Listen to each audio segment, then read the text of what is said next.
I like to really chunk my money up and make myself think that I am broke because I'm actually broke.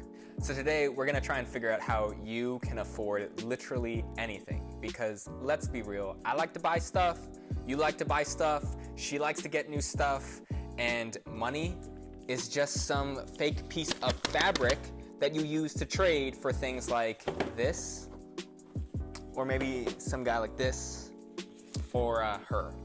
Actually, I got her for free. Adopt, don't shop. We rescued her.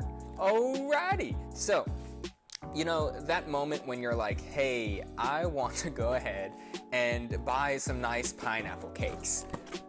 Well, let me tell you something. You know something's wrong when the box is huge, but when you open it, there's like barely any inside. Oh, yeah.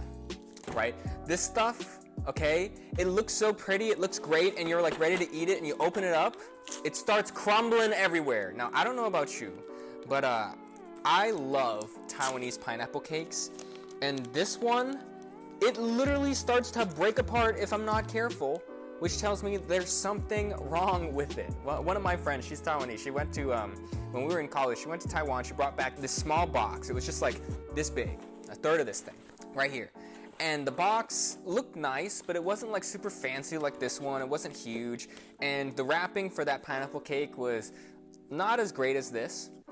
But man, when you open that thing, it didn't crumble everywhere. It just looked so, it was like an actual cake. It was soft and smooth, and when you bit out of it, it didn't fall anywhere. And look at this. Look how much pineapple, look at me. They're skimping. I tried to go cheap and buy this box. It was on sale, $10.99. I just threw $10.99 out the window because I'm eating something that doesn't make me feel good. It makes me feel like I'm eating my fabric that I use to spend on this, okay? It is horrible. So let me tell you the secret, all right? If you want to be able to afford, you know, like Wagyu beef every night, eating lobster dinners every few seconds, or, you know, buying the premium lamb for your doggos right here, right? Because yes, they do get to eat the premium lamb. All you have to do is 3 very simple things. Well, derp, I realized I said 3 things, but I just meant 2, so it's gonna be easier. Okay, number 1 is to realize that frugal is different from being cheap. What that means is if you're cheap, you're gonna go for the lesser quality stuff that's really, really cheap. And I got a whole video and a whole spiel about all the things that I wasted money on because I was like, you know, I want to save that dollar or 50 cents. And next thing I know, it's in a pile of trash that I threw money out the window for. But remember that frugal is different from cheap. When you're frugal, it means that you know where you want to spend your money and you've already paid yourself ahead of time. Okay, so when your paychecks come in, if you know that every week you want to go out and eat lobster for dinner, and you know a lobster dinner is gonna cost you 50 bucks, you best throw into an account somewhere or pull out $200 in cash, right? Take 2 Benjamins, shove them underneath your pillow somewhere, so when you're ready to go eat that lobster, you go grab those 2 Benjis and you spend it. You don't feel guilty anymore, you're not going crazy, you put it aside. Now, if you wanna be a little bit more sophisticated, all right, go and open up a lot of bank accounts. Now, I'm super neurotic. I have like 7 different bank accounts.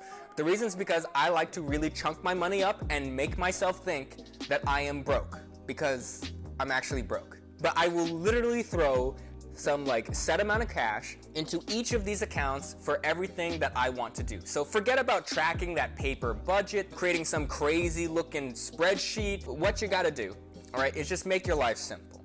Don't think about how much you're spending. Let the credit card or the debit card swipe go through, and then you're like, oh, sorry, you don't have enough money. That feeling of embarrassment when somebody says, yeah, your card got declined, it's gonna make you realize, hey, I'm gonna check and make sure I have enough money before I spend this, okay? And treat yourself first, like seriously, team, pay yourselves. So when your paycheck hits, what I do is I have it hit all into one account, and then that account transfers a set amount of money for everything that I wanna do for that 2 weeks. You know, I'll get my paycheck and I know that I gotta pay at least this much for my rent, I gotta pay this much for food, I pay like $200 of food for a month, I put $100 in a month for groceries, and you know, I'll put aside 50 bucks a month for these guys' chow. But what I do is it automatically sets and it will deposit money into each of these accounts. So this is like the updated version of the envelope system. Your parents might have talked about this, how using credit cards are super evil, and to a certain extent, if you're not really good about managing your credit cards, that is true. But if you prefer not to use cash, you think it's cooler to have all your cards around, and you know that you might drop some cash somewhere and then it's gone forever, then yeah, maybe you might want to switch and start using a debit card instead of a credit card.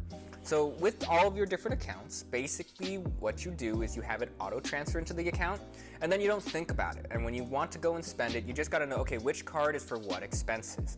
So I have all of my payments and everything go through one account. For rent and for electricity, for utilities, for bills, all of that goes through one specific account, so I don't have to worry about it. And I already set aside like a set amount that I wanted to use to go and spend on restaurants and to go and spend on food and to go and buy these guys fancy chow. All right, and now I don't feel guilty about it. If I know that I have money in that account, awesome, I will spend it on whatever I want. So no more of these like skimpy pineapple cakes that fall over you, make a mess, because now not only did I eat horrible pineapple cake, but I have crumblies everywhere and I gotta clean this up too, which is taking time. But I'm also gonna make sure that I can buy whatever I want, as long as I have enough money in that account. And that's the key. Trick your brain into thinking you're broke, especially if you're already broke. This will make sure that you don't be more broke, because then you're not gonna buy cheap stuff like this wireless mic. Oh gosh, I spent like $60 on this because I was too cheap to spend $100, and I spent a solid 3 hours trying to get this thing to work. Trash, total trash. That's going back to the return pile. But yeah, that's the trick. Have multiple different accounts, hide your money in different places, and when you spend on it, like if you know you want to spend a coffee every day, go and spend for the coffee. All right, that's how you can afford everything. What's up, this is your boy Nick from Winning Lifestyles. Thanks so much for watching our video on how you can afford anything. Please remember, we are not financial service professionals. We're just doing this for entertainment and education, just for funsies. Now, if you are interested in opening up a lot of different bank accounts, please make sure you go to your local bank, look them up online, go ahead and chat with the rep. But if you don't know which bank accounts that you like, feel free to check out the link down below in our description. I've got a whole article talking about all of the bank accounts that I particularly like and use myself. And hopefully you enjoyed our little doggos on the side. Now remember, at the end of the day, the goal is to learn how to trick yourself into treating yourself. And if you liked our content, please feel free to hit that subscribe button, ring that bell, and smash the like button, because we are here to provide fun content for you. Peace out until the next one.